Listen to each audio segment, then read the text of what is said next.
Buenos días. Ante todo queríamos agradecerles por venir a esta conferencia de prensa en el estudio Benítez Forno y Ugaz. Nuestros clientes, que son 5 ex miembros del Sodalicio, han interpuesto antes de ayer una denuncia penal ampliatoria contra Luis Fernando Figari y los miembros de la cúpula del Sodalicio por la comisión de los delitos de secuestro, lesiones graves y asociación ilícita para delinquir. Esta denuncia es una denuncia ampliatoria que se presenta en la misma 26ª Fiscalía Provincial Penal de Lima, a cargo de la doctora María del Pilar Peralta, quien viene investigando hasta la fecha a Figari y a otros exmiembros del Sodalicio por la comisión de delitos contra la libertad sexual. A diferencia de esos delitos, que muchas voces dicen que han prescrito, los que hemos denunciado hace 2 días no han prescrito. En particular, el delito de secuestro tiene una pena privativa de libertad de hasta 30 años de reclusión. Los argumentos por los cuales se ha denunciado el delito de secuestro, y además esto viene de la propia redacción de la Comisión de Ética para la Justicia y Reconciliación convocada por el propio Sodalicio, en la que utiliza incluso el adjetivo de esclavitud, describiendo las condiciones vulneratorias a los derechos humanos en las que se encontraban los miembros del Sodalicio en estos 45 años de existencia institucional. La privación de la libertad no ha sido, como normalmente se concibe, en una reclusión en paredes bajo las cuales el individuo no puede libremente deambular. La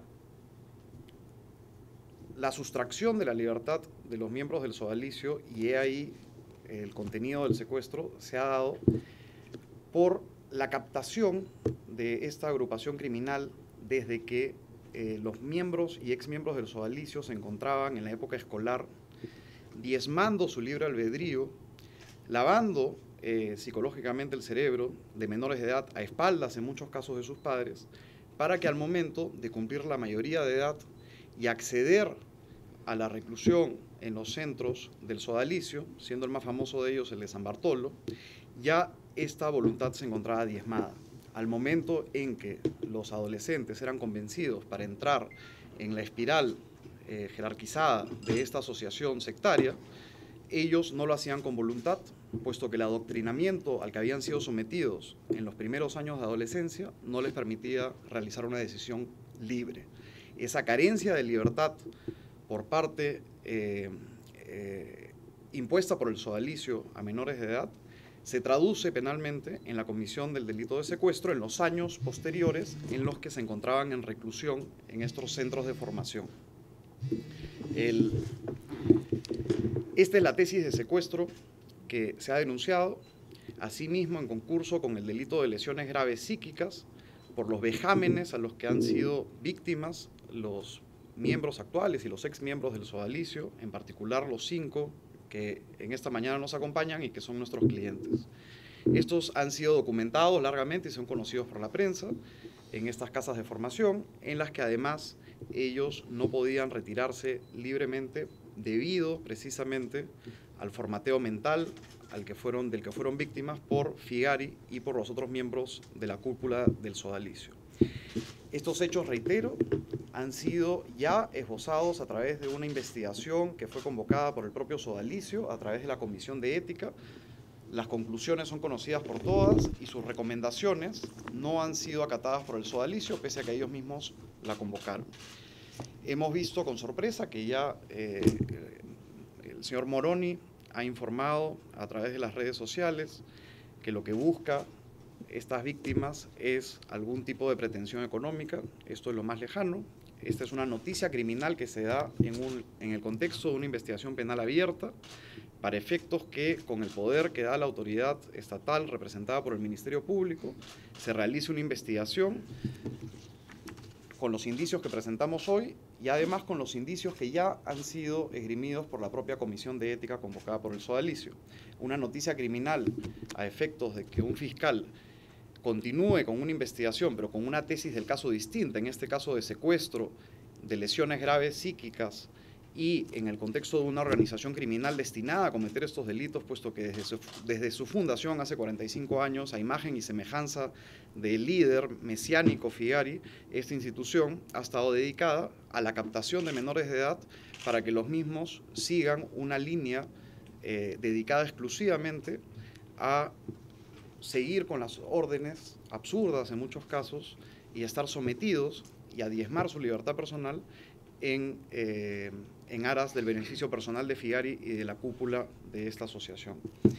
Estos nuevos delitos que le proponemos, además con los indicios que los soportan a la fiscal Peralta, esperamos merezcan una investigación exhaustiva que determine luego que la fiscal Peralta formalice una denuncia penal por los mismos, que reitero no han prescrito, ante el Poder Judicial. Esta es la intención de nuestros clientes, lograr la verdad material. En este caso, esta no es una pretensión económica y lo que esperamos es que aquellos que denunciamos, los que además podrán ser ampliados en el futuro, puesto que es una denuncia además contra los que resultan responsables dentro de esta organización criminal, sean llevados a la justicia, respetándosele sin duda el derecho de defensa que les asiste a lo largo de la investigación criminal. Finalmente, queremos invocar a todos aquellos valientes testigos que han pasado por la Comisión de Ética del Sodalicio a que acudan a la Fiscalía. Es una investigación reservada, que den sus testimonios. Se convocará sin duda, vamos a sugerir a la fiscal que se convoque a los miembros de la Comisión de Ética para que ratifiquen el informe y las conclusiones a las que han arribado, pero necesitamos nuevamente contar con el valiente testimonio de aquellas personas que pasaron con la comisión para que esta vez pasen por la Fiscalía y denuncien los hechos que ahora nosotros y los clientes que tengo atrás mío vienen a capitanear en este barco. Nuevamente muchas gracias por su atención y quedamos prestos a las preguntas que tengan a bien realizar. Sí. Es decir, son nuevos cargos que ustedes pretenden que se incluyan en el proceso que está en investigación fiscal que ya está abierto. De acuerdo. Son nuevos cargos. Esta investigación fiscal se ceñía exclusivamente a delitos contra la libertad sexual y lo que venimos a proponerle a la fiscal Peralta es que los hechos que ella investiga, además de los hechos que han salido a la luz con ocasión a la emisión del informe de la Comisión de Ética y demás investigaciones periodísticas, constituyen, además de los delitos contra la libertad sexual que ella ya viene investigando, constituyen los delitos de secuestro, lesiones psíquicas agravadas, y el sodalicio como tal deberá ser considerado como una asociación ilícita para cometer estos delitos, debido a la sistematización en la operación de la comisión de estos delitos a lo largo de los 45 años de su existencia. ¿En total cuántos llevan denunciando? Acá son 5. Anteriormente.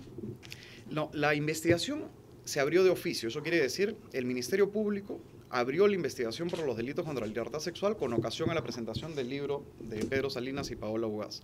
No hubo un denunciante, no hubo una persona, como en este caso sí las hay, que firman una denuncia redactada además por abogados con la tipificación de delitos.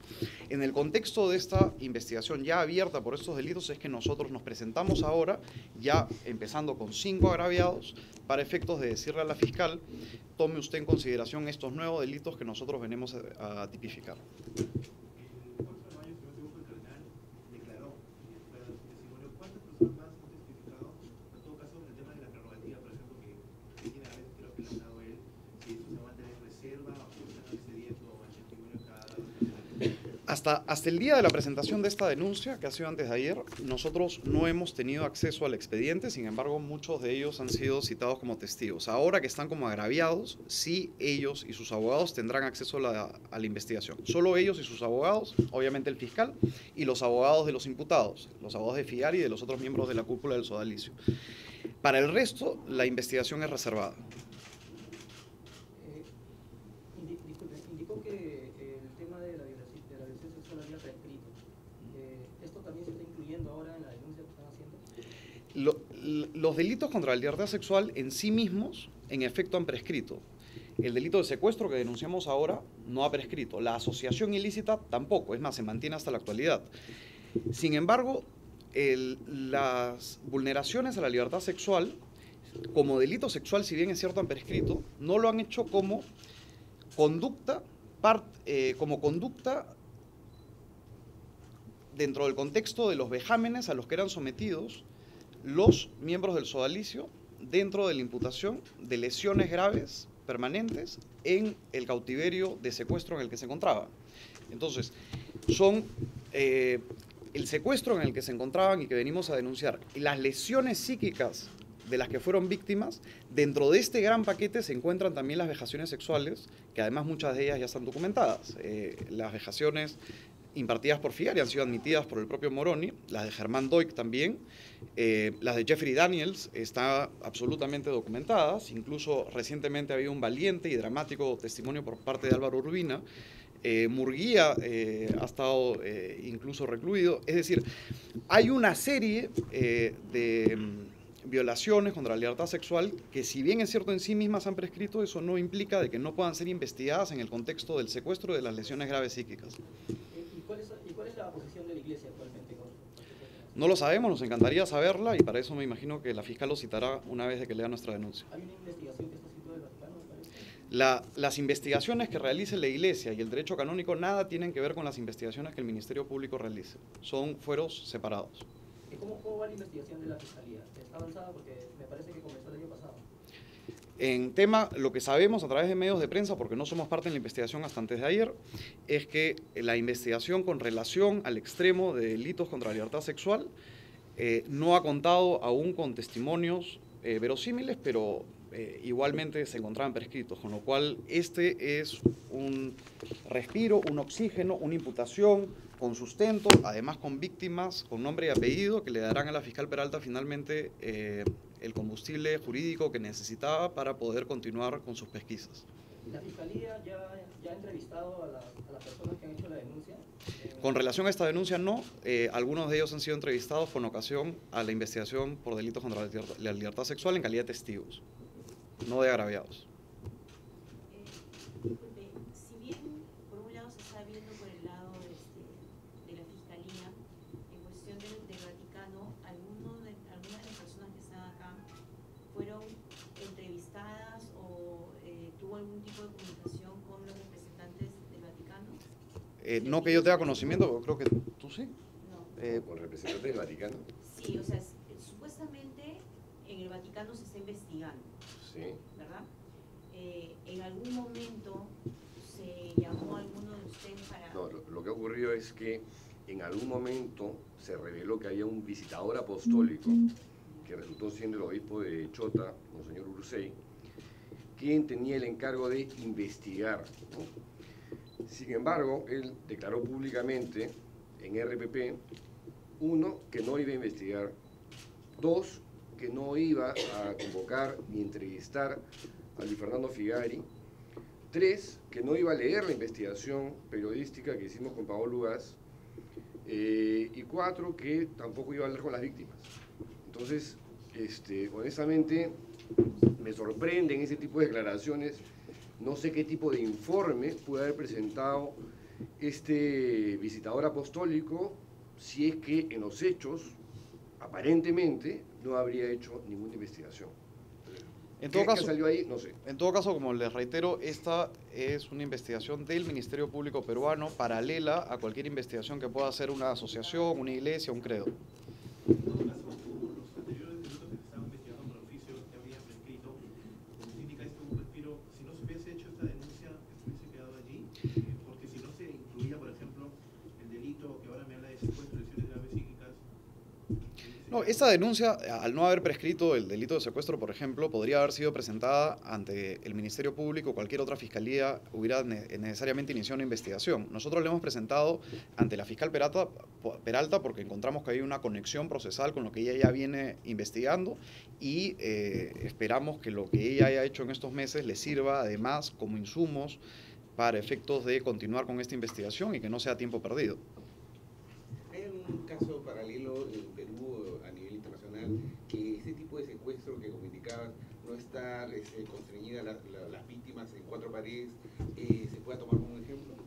Hemos citado en la denuncia, que la vamos a colgar, ejemplos de derecho internacional comparado. Sí hay casos, sobre todo de movimientos sectarios, y además hay jurisprudencia de la propia Corte Suprema Peruana en la que distingue lo que es la supresión de la libertad como encarcelamiento, la supresión de la libertad en el secuestro clásico, al ejercicio de la libertad personal como el poder de decisión de determinar en qué lugar una persona se encuentra en un determinado momento de su vida. Entonces, esas sumatorias de experiencias nos hacen arribar a nuestra tesis en la que nosotros equiparamos el secuestro al que han sufrido los miembros del sodalicio debido a la castración del libre albedrío de estos jóvenes desde la época incluso adolescente, con un secuestro de encarcelamiento no legal. Una consulta, ¿estos 5 casos que se están presentando forman parte del libro o son casos que suman parte de la O sea, son 5 personas independientes que se están sumando. Claro, pero sus testimonios estaban incluidos dentro del libro que publicó. El mío sí. Una consulta, ¿es la primera vez que esta organización religiosa es calificada como una organización criminal? Y en segundo lugar, estos delitos por los cuales se los están denunciando, de secuestro, implicaría obviamente cuántos años de prisión según la ley peruana. Entre 20 y 30 años de prisión. Y sí, es la primera vez que yo escucho que se les indica como organización criminal. El delito se llama asociación ilícita para delinquir, y eso finalmente lo tendrá que determinar un juez después de un proceso judicial en el que ellos ejerzan el derecho de defensa. Esta es una imputación que nosotros hacemos, que luego de una investigación tendrá que haber un proceso judicial y finalmente tendrá que ser un juez quien haga el calificativo jurídico definitivo de asociación ilícita. Y en caso lo hiciera, la ley además obliga al juez a que disponga alguna de las consecuencias accesorias a las que se refiere el artículo 105 del Código Penal, dentro de las cuales se encuentra la disolución de la asociación en el cual se cometieron los delitos, de la asociación ilícita. Solo por una cuestión de comparación en otros casos de algún modo similares en Latinoamérica, como en Chile y en México. También hubo casos parecidos donde organizaciones religiosas violaron sexualmente a niños, a personas. ¿En esos casos se llegó a judicializarlos en su país de origen? ¿Es el primer caso que estaría ocurriendo? Acá no está judicializado tampoco. Lo que estamos es proponiéndole a un fiscal que luego de iniciar una investigación, si logra individualizar a los presuntos responsables y si logra recabar los elementos o indicios razonables y luego elementos probatorios, construye un caso junto con el abogado de las víctimas, quien coadyuvará en la investigación sin duda, para efectos de llegar a un juicio penal. Entonces no nos adelantemos a las etapas procesales. Esta es una imputación para que una fiscalía continúe con una investigación, pero con un norte distinto. ¿Hay un tiempo para que la fiscalía tenga esta investigación? La denuncia ha sido presentada antes de ayer y estamos en etapa de calificación. Lo que corresponde ahora, si es que la fiscal acoge esta denuncia, es que emite una resolución en la que da cuenta de que esta denuncia ha sido presentada, amplía los cargos según la denuncia ampliatoria que hemos presentado, para que aquellos imputados puedan empezar desde el día de hoy a ejercer el derecho de defensa que la Constitución les asiste. Es decir, todavía no se sabe cuándo, si es que se hace, habría la denuncia formal penal. No, eso, la Fiscalía no podría denunciar formalmente este hecho sin antes investigarlo. Claro. Y tiene 8 meses para hacerlo. 8 meses. Sí. Con respecto a eso, en el documento que nos han dado dicen que también han dado cuenta al Ministerio Público sobre otros hechos, como el ahogamiento de un joven brasilero, ¿no?, en la playa Santa María. ¿Se podrían ampliar un poco sobre En la denuncia, además, ustedes van a verla, es una denuncia de más de 40 páginas. Los elementos centrales y la imputación son los 3 delitos que les he mencionado. Sin embargo, hay hechos colaterales que solicitamos a la Fiscalía remita la información que presentamos, por ejemplo, a la SUNAT, para que se determine si es que las exoneraciones tributarias que ha utilizado el sodalicio en el contexto del tratado que sostiene el Perú con el Vaticano se aplican a una organización de estas características o es una fachada para una defraudación tributaria, por ejemplo. Pero eso es una solicitud y la fiscal verá si lo acata o no de correr traslado a la SUNAT. Otra de las cosas que se mencionan, por ejemplo, y además que están en las investigaciones periodísticas, es la muerte que hubo de un ciudadano brasilero, de un joven brasilero que al parecer estuvo de visita en el sodalicio y que hay una muerte extraña que no ha merecido, según nuestra perspectiva, una investigación sobre el contexto en el que ocurrió ese ahogamiento en el mar al costado de San Bartolo.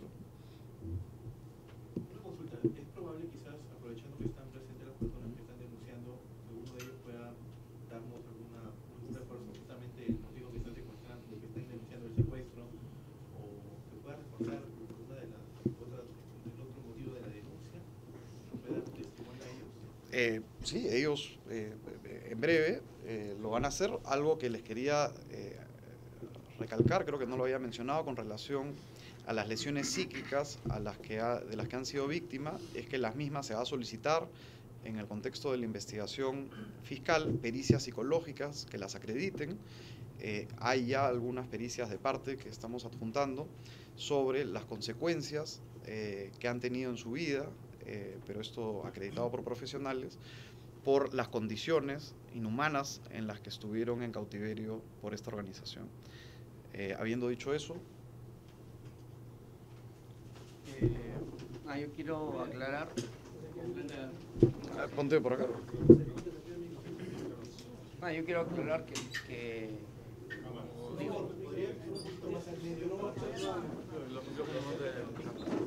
solo quisiera aclarar, como dijo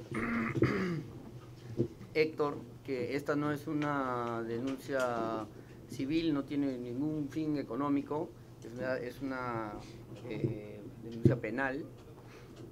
Por otra parte, creo que representa el sentir de muchísimas personas que han estado en el sodalicio y a una parte enorme de la sociedad civil que piensa que es una injusticia tremenda que no se pueda investigar o juzgar a miembros de esta organización porque los delitos de los cuales se los acusan ya han prescrito. Pero todos tenemos sentido común e intuición y sabemos que aquí sabemos personalmente que aquí se han cometido delitos y esta me parece una excelente iniciativa para aclarar las cosas, para individualizar a los culpables y para ayudar a muchas personas que incluso pueden estar ahora dentro del sodalicio a darse cuenta de cuáles son sus orígenes, en qué tipo de estado mental han vivido o viven y pienso que es una iniciativa justa y espero que llegue a buen término. En tu caso, ¿hay algo específico en lo cual se está denunciando? ¿Algo que te pasó a ti o por eso momento que está dando la denuncia? Todos hemos dado nuestro testimonio. Ahí siento que esta denuncia encaja perfectamente en lo que yo he vivido, ¿no? Tanto en lo de, digamos, esta especie de secuestro mental, en las lesiones psicológicas que irremediablemente se siguen a un proceso de abuso psicológico y físico, y también me doy cuenta perfectamente de que la organización a la cual he pertenecido por 15 años, en Fernando Figari y en la cúpula, tenían fines criminales, aunque los disfrazaran con cualquier excusa de tipo religioso, incluso ante sí mismos. Ese no es el problema.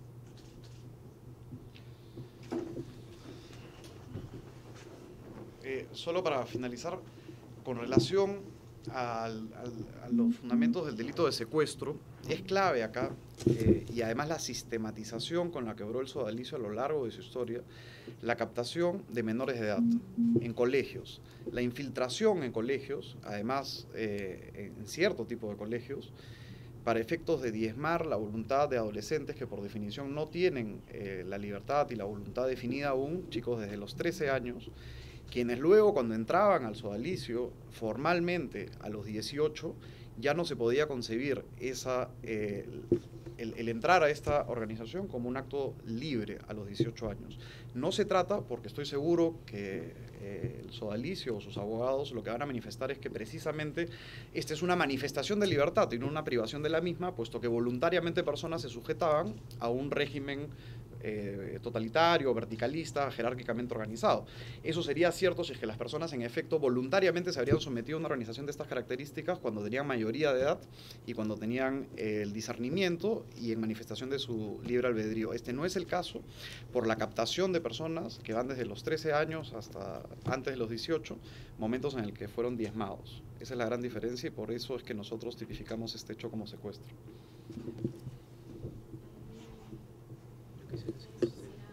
Sí, dale. Buenas, yo soy José Enrique Cardó y fui la primera persona que denunció el sodalicio en el año 2000. Quiero aclarar dos cosas con relación a esa situación. Primero, yo no conozco a ninguno de los denunciantes hasta este momento en que estamos haciendo la denuncia. Hemos vivido en diferentes momentos históricos en el sodalicio. Salvo a Pedro, que si lo conozco, él salía del sodalicio cuando yo entraba. Y así mismo con otras víctimas, lo cual refrenda de alguna manera que los testimonios que comencé a dar yo en el 2000 y de ahí he ido dando diferentes personas son ciertos, porque no ha habido ninguna conexión entre las víctimas. Por otro lado, con respecto a lo del secuestro, Héctor habló algo muy cierto. A mí me pasó eso también. Desde los 13 años, 12, 13 años en el colegio, nos venían mentalizando, ¿no? Profesores del sodalicio. Y en mi caso, yo hice promesa de aspirante a los 17 años recién cumplidos. Aún era menor de edad, o sea, ingresé formalmente a la organización como menor de edad. Y entré a vivir a la comunidad a los 18 años. Y el secuestro se manifestaba no solamente de maneras psicológicas, sino que también de maneras físicas. Nosotros no estábamos permitidos de ir a ningún lugar si es que no estuviéramos acompañados de otro miembro del sodalicio, por ejemplo. También lo he contado yo cuando iba nuestros padres a visitarnos a la comunidad de San Bartolo. En mi caso vivía mi madre, me metían al baño y le decían a mi madre que yo no estaba, entonces ella tenía que regresarse a Lima. Entonces sí hay testimonios de todos nosotros y también hago el mismo llamado de Héctor a las otras víctimas, ¿no? Que tengo entendido que han pasado por la comisión unas 100 personas más o menos, ¿no? Que puedan denunciar esto ante la fiscalía, ¿no? Para que se pueda motivar una investigación mucho más profunda, ¿no? Muchas gracias. Yo quiero decir una cosa más. Simplemente yo quiero decir que el proceso para uno de nosotros que ha pasado por el sodalicio de darse cuenta que ha sido víctima es un proceso largo y que ha sido la publicación del libro de Pedro y Paola ayudó mucho para tomar esa perspectiva, ¿no? Cuando uno sale del sodalicio, primero dice, bueno, me pasó a mí, ¿no? Como que no entiendes muy bien, simplemente ya estás afuera y empiezas a hacer tu vida. Pero cuando empiezas a ver otros testimonios que han vivido lo mismo, empiezas a darte cuenta que hay cosas que se repiten. O sea, en los procesos de cómo vas quebrando tu manera de ver las cosas, cómo vas pensando como otras personas piensan. Y cuando hemos hecho esta denuncia, nos hemos dado cuenta y cuando hemos leído y hemos terminado ya de hacer esta denuncia, te das cuenta que todo lo que está ahí es lo que todos hemos vivido de alguna u otra manera, ¿no? Y no solo nosotros 5, sino yo creo que muchas de las personas que estamos en el sodalicio, ¿no? Entonces por eso creo que la apertura a más personas a dar su testimonio, para darse cuenta, o que lean la denuncia para que se den cuenta que no hay una intención acá de simplemente queremos acabar con ellos, sino que ellos mismos se den cuenta, que bueno, es casi imposible, que cómo funcionan. O sea, yo para darme cuenta cómo funcionaba el sodalicio he tenido que estar afuera, ¿no? Porque cuando estás adentro, por más que tengas la mejor de las intenciones, estás dentro de esta estructura, ¿no? Es curioso, la gente que está afuera le parece clarísimo el caso, la gente que está adentro pues se siente atacada, ¿no? O sea, reconoce ¿Desde qué edad unas te cosas. captaron a ti? Bueno, yo formalmente desde los 17, 18 recién cumplidos, pero desde los 13, 14 años está casi todo el tiempo parado con los sodalios. Una cosa, ¿de qué forma era el secuestro o la forma en que tú te sentías? A ver, haciendo un resumen, es muy sutil, porque primero empiezas a hacerte amigo de ellos, empiezas a confiar en ellos, ellos empiezan a darte un apoyo que tal vez no tienes en tu casa o en tu colegio, etcétera. Y empiezas a sentirte seguro con ellos, escuchado, entendido, y es un proceso larguísimo, ¿no? De 4, 3, 5 años, hasta que tú dices, me identifico con este estilo de vida, hacen el bien, te plantean la vida cristiana como una meta increíble, una aventura, y dices, vamos. Y cuando ya estás ahí, ya te das cuenta, bueno, ahora me doy cuenta, pero la obediencia, el cumplir órdenes absurdas, el que Dios se manifiesta a través de sus superiores, el que... O sea, es toda una estructura que poco a poco, con órdenes absurdas o con cómo se vive en el día a día, empiezas a dejar de decidir tú mismo tu vida y a desconfiar incluso de que las cosas que tú sientes o quieres sean las correctas y que solo confías en lo que viene de tus superiores, ¿entiendes? ¿Y dentro de este contexto se dio el abuso sexual? No, yo no estoy hablando de abuso sexual, estoy hablando de abuso psicológico.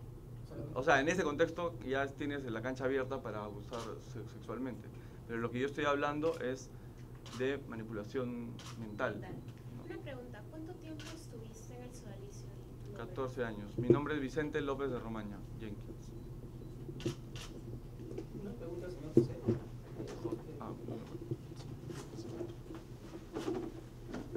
Como el caso, usted, para contextualizar, para saber más o menos cuántas personas eran las que también podrían haber sufrido eso que ustedes están manifestando, cuando usted o alguno de los 5 miembros que estaban haciendo la denuncia estaban dentro del sodalicio, ¿vieron a otras personas que también sufrían o padecían lo mismo que ustedes? ¿O nos pueden decir más o menos cuántos eran o cuántos? Sí, en la época que yo estuve en San Bartolo habían 2 casas, no estaban todas las casas que vieron después.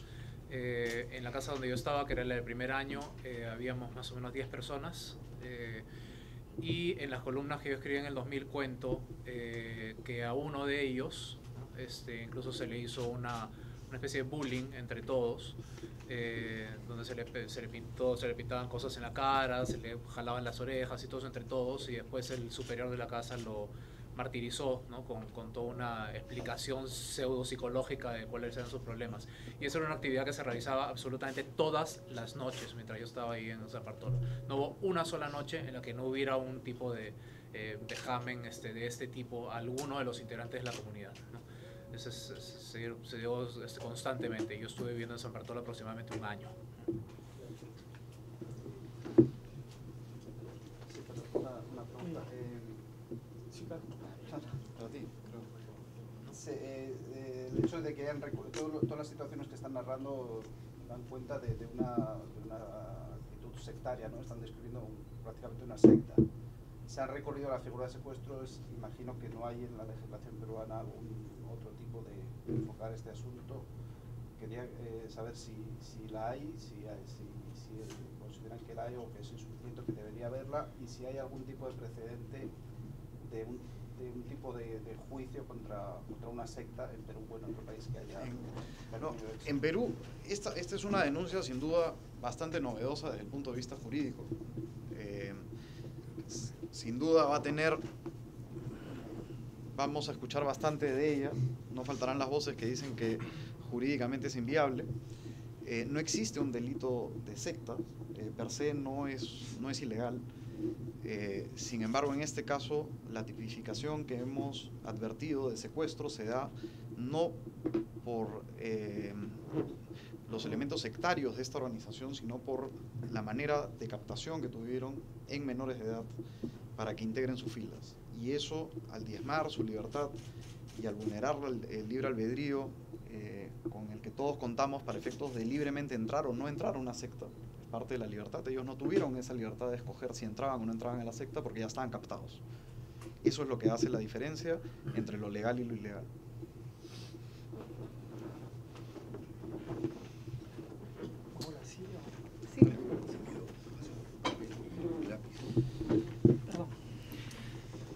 Buenos días, mi nombre es Óscar Osterling. Estuve viviendo en comunidades del sodalicio durante 20 años, hasta el año 2012. Bueno, como no es una ronda de preguntas, sino que más bien vamos aclarando algunas cosas, yo quería decir 2 cosas principalmente. La primera es recalcar nuevamente que no hay ninguna finalidad económica en esta imputación. Diría que no hay ni siquiera pues una denuncia formal, sino que eso va a ser después, ¿no es cierto?, que se investigue. Y eso es lo que nosotros buscamos. Nosotros 5, y eso es lo segundo que quería decir, nosotros 5 buscamos justicia.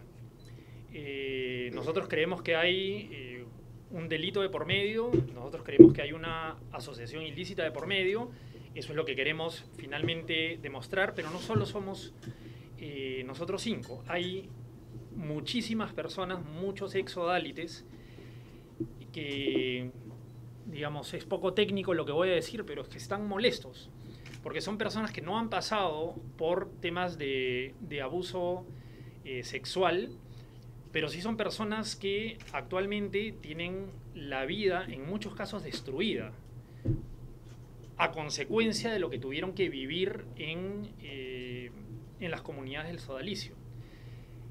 Todas esas personas, que podrían ser más de 50, 60, tal vez llegar a las 100, son personas que nunca han podido trasladar su molestia a nadie. Son personas que sencillamente no han sido escuchadas. Son personas que no han sido escuchadas ni siquiera por el mismo sodalicio, a quien repetidas veces, muchos, me consta, y yo mismo he ido a decirles, ¿qué pasó acá? ¿No es cierto? ¿No creen que nos merecemos algún tipo de justicia? Y siempre la respuesta del sodalicio, históricamente, y estoy hablando incluso de José Enrique, a quien recién conozco, ¿no es cierto? Todas las cosas que se han dicho eran tomadas, y yo mismo dentro del sodalicio las tomaba como cosas de, no sé, de poca importancia, como cosas que la gente iba diciendo por ahí, pero que no tenían ningún sustento, que se hacían por molestar, que se hacían en contra de la iglesia, que había alguna agenda detrás, que había dinero de por medio, que había búsqueda de compensación económica. Entonces sencillamente se desechaban, hasta que me encuentro del otro lado, como dice Vicente, y uno recién se da cuenta de la manipulación que hay de por medio, de la total, no sé, el total desprecio por ese tipo de testimonios.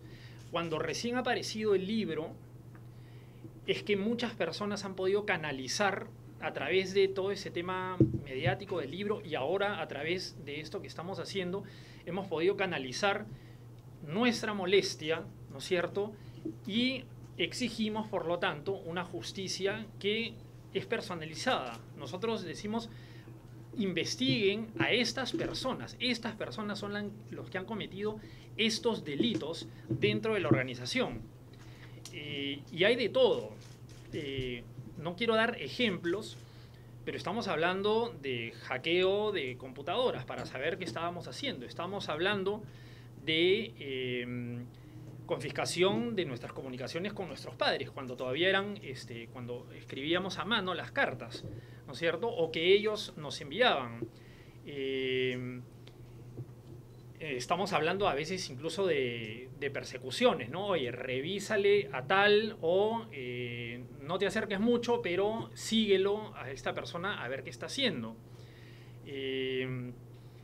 Entonces, todas esas cosas se trasladan finalmente a 5 testimonios, 6 testimonios por Martín Schoig, que lo va a enviar desde Alemania.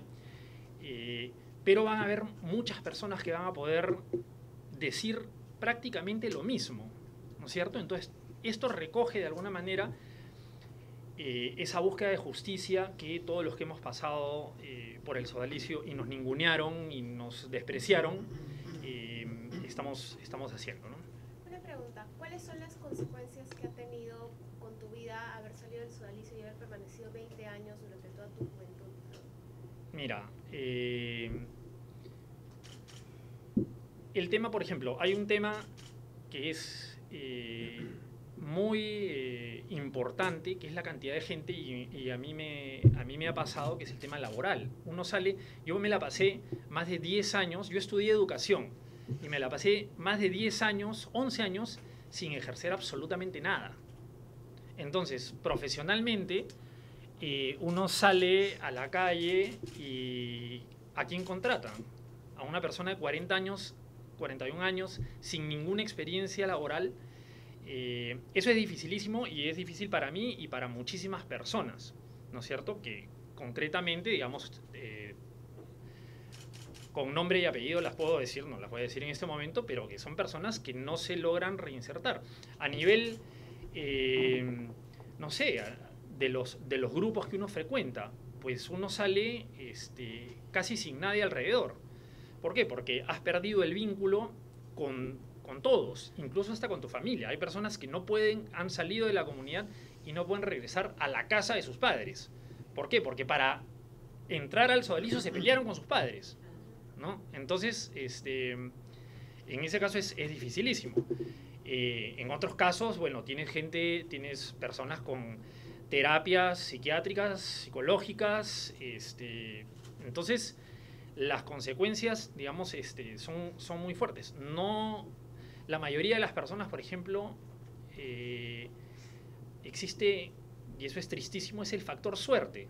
Hay algunas personas que salen y, bueno, un amigo les tiende una mano, y hay otras personas que no tienen amigos y que sencillamente en ese momento no hacen nada, pero estoy hablando de nada, no tienen ninguna posibilidad.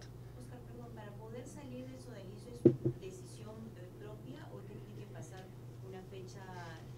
Es decisión propia, es dificilísima, porque para darte cuenta lo que estás... A ver, yo digo que para poder salir, lo que tienes que estar viviendo es tan feo que ya no tienes, digamos, otra salida. Pero para llegar a ese punto has aguantado vivir feo muchísimos años. Ahora, el tipo, no quiero entrar en el detalle qué tipo de vejaciones o maltrato físico, pero ¿esto se hacía en forma individual o ustedes llegaron a ver en forma grupal, delante de todos, al compañero le pegaban o maltrataban psicológicamente? Individual y grupal. Gracias. Una última Con pregunta. la silla. por favor. Actualmente el sodalicio sigue siguiendo lo mismo para captar personas, niños, y actualmente se sabe cuántas personas están en el sodalicio. No, eso como usted comprenderá, es una asociación absolutamente cerrada. Lo que sabemos hasta ahora ha sido consecuencia de años de investigación periodística. Nosotros esperamos que precisamente con el poder de la investigación fiscal, con la capacidad que tiene el Ministerio Público y si es necesario un juez, poder solicitar una serie de información dentro de las cuales está esta, pero yo sí es de conocimiento público que al día de hoy el sodalicio está organizando primeras comuniones y confirmaciones en colegios de la ciudad, eso no es ningún secreto. Pero realmente cuál es la estructura, el organigrama al día de hoy, las propiedades, el patrimonio, las personas que lo integran, cuántos hay, quiénes se han ido, eso desde el punto de vista del abogado privado es imposible acceder a esa información, necesariamente eso va a ser consecuencia de un requerimiento oficial por parte de la Fiscalía o de un juzgado. Tengo una pregunta. Los investigadores extranjeros que están viendo el tema, ¿se han comunicado con ustedes? ¿Qué relación hay? ¿Cuál es el trabajo? No los conozco, no sé cuál es su rol en esta investigación. Lo que nosotros hemos sabido es que hubo una comisión ética para la justicia y la reconciliación convocada por el sodalicio que ha emitido un informe. El informe es contundente y coincidente con las conclusiones a las que nosotros arribamos y que nosotros traducimos en una imputación penal y al parecer al sodalicio no le gustaron las conclusiones de la comisión que ellos mismos convocaron y ahora, como usted dice, hay voces sobre investigadores privados paralelos que yo no conozco. En el caso que la Fiscalía coge el caso, ¿usted espera enviar los cargos y el número de denunciantes y que ese caso puede tomar llegar a un nivel más internacional, digamos, lo que se llama en los Estados Unidos un class action? Un class action es una demanda civil para efectos de una reparación, una compensación por un daño. En este caso no estamos hablando de un daño para buscar una indemnización, como se ha informado. Lo que estamos dando es una noticia criminal a una fiscalía que además ya está investigando hechos paralelos para que continúe con su investigación con una tipificación delictiva distinta y además con elementos adicionales que son estos testimonios, la propia comisión y los que vengan ahora en el futuro. Esto es solo el inicio de una investigación con el poder de la fiscalía y los recaudos que tiene la autoridad pública, poder develar realmente cuáles han sido las ramificaciones de esta organización y la conducta delictiva. Ahora, trasfondo internacional no se agota en una cuestión civil que no nos compete a nosotros, también puede ser un tema penal, y esta es una institución, una organización que tiene actividades fuera del Perú, con lo cual, sin duda, estas mismas tesis podrán ser adoptadas por los países en donde ellos se encuentran y hacer una investigación internacional. Dijeron que el señor Moroni, a través de las redes sociales, había dicho que ustedes estaban buscando... 5 minutos antes de empezar esta conferencia de prensa, leí en una red social que el señor Moroni ya estaba, él no directamente, sino una persona que comentó un post que él hizo, que me imagino que lo tienen ustedes, están afirmando que esto de acá tiene un móvil económico cuando no lo es así. Paso a Pedro.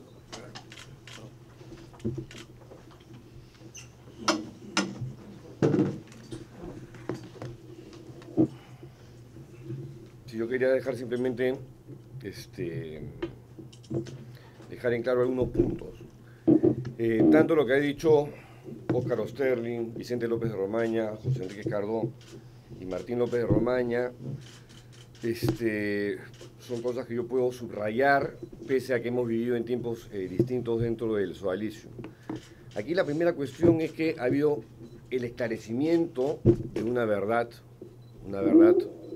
horrenda, cruel, que ha salido como fruto de una investigación que ha durado 5 años, que se ha plasmado en una publicación que lanzó Planeta el año pasado en el mes de octubre. Si no hubiese sido por las víctimas que rompieron su silencio, esta verdad horrenda jamás se habría conocido.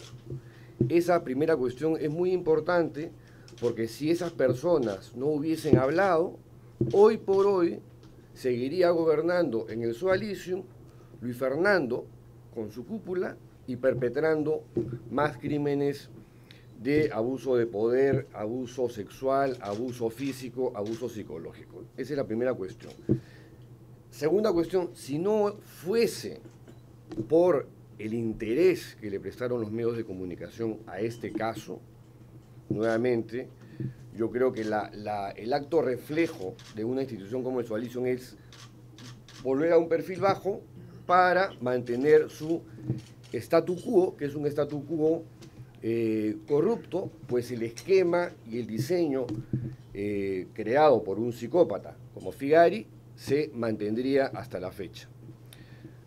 Siguiente cuestión, no hay ninguna aspiración económica ni nada por el estilo en esta denuncia que estamos haciendo los 5 que estamos aquí presentes junto con nuestro abogado Héctor Gadea. Lo único que hay es sed de justicia, para que el día de mañana este tipo de organizaciones de características sectarias que perpetran crímenes con la gente que han secuestrado mentalmente dejen de ocurrir. Ese es el objetivo o uno de los objetivos principales de esta denuncia. ¿Por qué la hemos presentado? Porque ustedes habrán constatado que el comportamiento errático del sodalicio es tal que hasta la fecha no hacen absolutamente nada por expectorar a Figari de sus filas, por identificar a los encubridores, por ayudar a las víctimas. Ellos, de propia iniciativa, conformaron y convocaron una comisión de ética que ha remitido un informe que prácticamente ratifica y valida todas y cada una de las cosas que aparecen en la investigación periodística, mitad monjes, mitad soldados, y en todos sus extremos, y da unas recomendaciones bastante realistas y bastante radicales para que esta institución pueda cambiar. El sodalicio hoy por hoy se ha olvidado que existe ese informe, simplemente lo ha puesto aparentemente en un cajón, lo ha guardado. Es más, han salido sus principales líderes, el superior general Alessandro Moroni, el sacerdote sodalite Jaime Bertel y el sacerdote Juan Carlos Riva, a decir que ese informe tiene sesgo, es parcial, ¿no? Y que solamente muestra lo malo. porque ellos también son buenos, ¿no? Y hay obras sociales importantes, que nadie niega. Pero, claro, aquí estamos hablando de una organización que tiene un ropaje religioso, pero donde pasan pues este tipo de situaciones que lindan con lo criminal. Como dijo Vicente, ellos están en una situación de negación, ¿no? Ahora se les ha dado por sacar lo que han denominado unos sodavideos, con musiquita muy simpática, muy melódica, pero que hablan mucho y no dicen nada y no hacen nada. Como dice Vicente, al no tener esta distancia, solamente quienes hemos padecido esto y ahora estamos afuera y constatamos que no fuimos los únicos que vivimos ese trauma dentro del Sualicium, entonces aquí ha habido una cosa sistemática. En el libro se comprenden 30 testimonios que van desde los años 70 hasta la actualidad. Comprende lo que se llama un hiato temporal de 40 años, de gente que no se conoce entre sí, sin embargo, dicen exactamente lo mismo. Otra cuestión, las 5 personas que estamos haciendo esta denuncia no somos víctimas sexuales de ningún jerarca del Sualicium. Tampoco las hemos visto adentro. Sí somos víctimas de lesiones psíquicas, maltrato físico, ¿no es cierto? Y de haber padecido este trauma del secuestro mental, de vivir una cárcel mental como consecuencia de un trabajo también sistemático de lavado de cerebro, de formateo, que es lo que lleva a uno a mantenerse ahí y cuando trata de salirse no se puede. Es algo que quien no lo ha vivido es difícil de entender, ¿no? Porque solamente cuando uno está en una secta y sale de ella y pasa el tiempo, recién comienza a digerir y asimilar la experiencia que ha vivido. Y nada, por último, no queremos que esto acabe como el caso de los Legionarios de Cristo, cuyo fundador, Marcial Maciel, el mayor depredador sexual que ha parido la Iglesia Católica, por lo menos en América Latina, ¿no? Terminó con que simplemente Maciel hizo lo que hizo solo, ¿no? No hubo más responsables. Marcial Maciel abusó de centenares de niños y nadie se dio cuenta. No tuvo encubridores.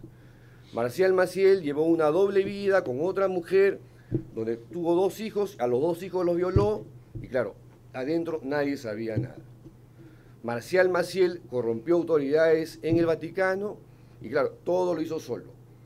Marcial Maciel se clavaba no sé cuántas litros de morfina en el brazo, y claro, no tenía proveedores, no tenía dealers, todo lo hizo solo, con la complicidad del Vaticano, que mandó un comisario pontificio llamado Velasio de Paolis, que se tomó 3 años dentro de la institución para hacer algunos cambios cosméticos para que no cambie nada. Esa es la actuación de la Iglesia en este tipo de situaciones. Todo parece indicar que ocurriría lo mismo en el caso del Sualicium. En consecuencia, para que no haya impunidad, los 5 nos hemos reunido, 5 exodálites, para que de alguna forma la fiscal pueda continuar con esta investigación de manera ampliada y ya incorpore nuestros testimonios y otros que puedan echar más luces sobre las cosas que se dicen aquí en esta demanda. Yo creo que Luis Fernando Figari no actuó solo y por eso esta demanda acusa a Figari y a 7 personas más que estamos convencidos han formado parte de esta red de encubrimiento y protección durante muchísimos años, durante por lo menos casi 40 años, de los 45 años que tiene el Sualicium de historia. Gracias. Bueno, muchas gracias por por venir. Esta denuncia en su integridad va a ser colgada próximamente. Tú les darás la dirección de cómo acceder a ella.